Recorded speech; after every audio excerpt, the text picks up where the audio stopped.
नमस्कार. मंगळवारी दुपारी पाकिस्तानात एक भयंकर घटना घडली. पाकिस्तानच्या पेटामधून पेशावरकडे जाणाऱ्या ट्रेनवर हल्ला करण्यात आला. त्यानंतर ही ट्रेन हायजॅक करून ट्रेनमधल्या प्रवाशांना ओलीस ठेवण्यात आलं. BLA म्हणजेच बलोच लिबरेशन आर्मी या संघटनेने ट्रेन हायजॅकची जबाबदारी स्वीकारलेली आहे. आपल्या मागण्या मान्य करण्यासाठी त्यांच्याकडून हे कृत्य करण्यात आल्याचं सांगितलं जाते. या ट्रेनमधून जवळपास 450 प्रवासी प्रवास करत होते. त्यापैकी 250 ते 300 जणांना BLA कडून ओलीस ठेवण्यात आले. तर हल्ल्यात 20 पेक्षा जास्त पोलीस आणि सुरक्षा कर्मचाऱ्यांचा मृत्यू देखील झाल्याची माहिती देण्यात येते. सध्या रेस्क्यू ऑपरेशन राबवलं जाते. आतापर्यंत 150 जणांना रेस्क्यू करण्यात यश आल्याचं देखील सरकारकडून सांगण्यात येते. डोंगराळ भागात ट्रेन हायजॅक केल्यामुळे रेस्क्यू ऑपरेशन अवघड झाल्याची माहिती सैन्याकडून दिली जाते. पण घटनेला 24 तास होत आले तरी पाकिस्तानी सैन्य आपल्या लोकांना सोडवण्यात अपयशी ठरल्याची टीका ही होते. पाकिस्तानात ट्रेन हायजॅक कशी करण्यात आली? सध्या तिथली परिस्थिती काय? BLA संघटना आणि त्यांच्या मागण्या नक्की काय आहेत त्याचीच माहिती आपण या व्हिडिओमधून जाणून घेऊयात. सगळ्यात आधी नक्की काय घडलं ते बघूयात. पाकिस्तानातल्या बलुचिस्तानच्या क्वेटा येथून खैबर पख्तूनख्वा येथे असलेल्या पेशावरकडे जाफर एक्सप्रेस ही 9 डब्यांची ट्रेन जात होती. यामध्ये 450 ते 500 प्रवासी होते. मंगळवारी सकाळी 9 वाजता ही ट्रेन क्वेटा स्टेशनवरून निघाली. क्वेटा ते पेशावर असा तब्बल 1600 किलोमीटरचा प्रवास करण्यासाठी जाफर एक्सप्रेसला 34 तासांचा वेळ लागतो. मंगळवारी दुपारी 1च्या सुमारास जाफर एक्सप्रेस ही बोलन जिल्ह्यातल्या पेहरोकुंद्री आणि गडलार भागातल्या बोलन पास येथून जात होती. हा सगळा भाग डोंगराळ आहे. येथे रेल्वे ट्रॅकवर जवळपास 17 लहान मोठे बोगदे आहेत.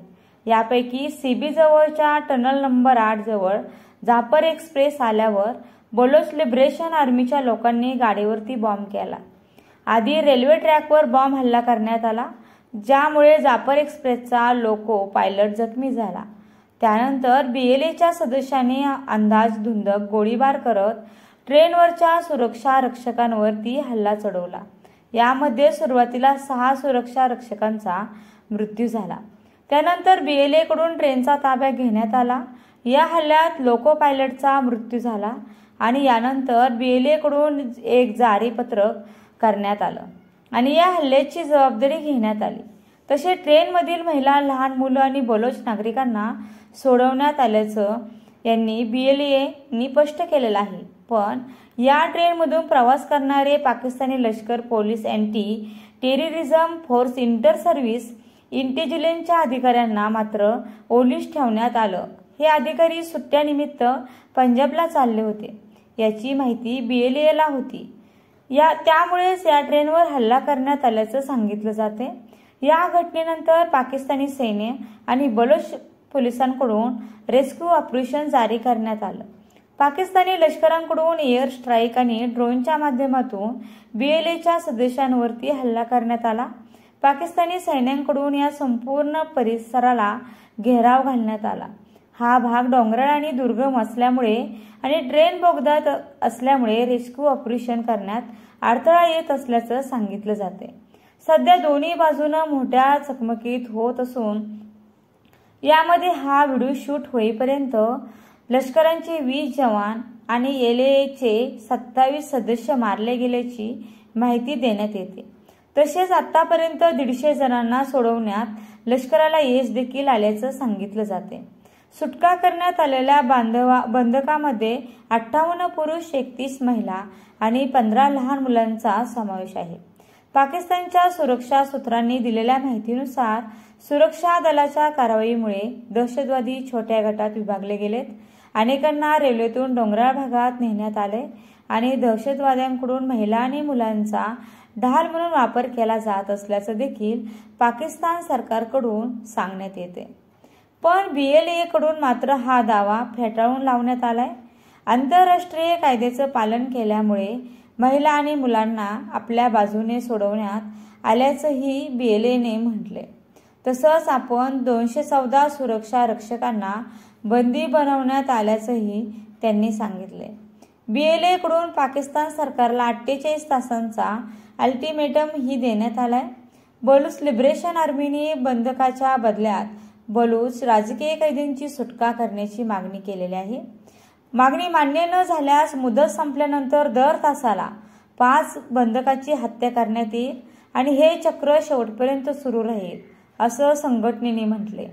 आणि असा थेट इशारा बलोच लिबरेशन आर्मीकडून देण्यात देखील आलाय. तसंच बंधकांना सोडवण्यासाठी पाकिस्तानी सैन्यांकडून सुरू असलेलं रेस्क्यू ऑपरेशन थांबवलं नाही तर सगळ्या बंधकांची हत्या केली जाईल. पाकिस्तानी लष्कराने एकही गोळी झाडली तर 10 सैनिक मारले जातील अशी धमकी या संघटनेकडून देण्यात आलेली आहे. दरम्यान जखमी प्रवाशांना जवळच्या रुग्णालयात दाखल करण्यात आलं असून अतिरिक्त सुरक्षा पथक या भागात तैनात करण्यात आलेलं आहे. क्वेटा, सिबी आणि इतर परिसरातल्या हॉस्पिटलमध्ये वैद्यकीय इमर्जन्सी घोषित करण्यात आलेले आहेत आणि जखमींवर तातडीने उपचार देखील करण्याचे आदेश देण्यात आलेले आहेत.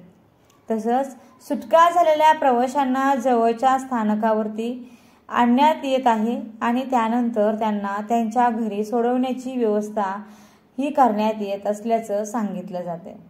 पण घटनेला 24 तास झाले असले तरी पाकिस्तानी लष्कराकडून ट्रेनमधल्या बंधकांना सोडवण्यात अपयश आल्याची टीका ही केली जाते. पण बलोच लिबरेशन आर्मी आणि पाकिस्तानी सरकार यांच्यातला हा संघर्ष नेमका काय आहे त्याची थोडक्यात माहिती घेऊयात.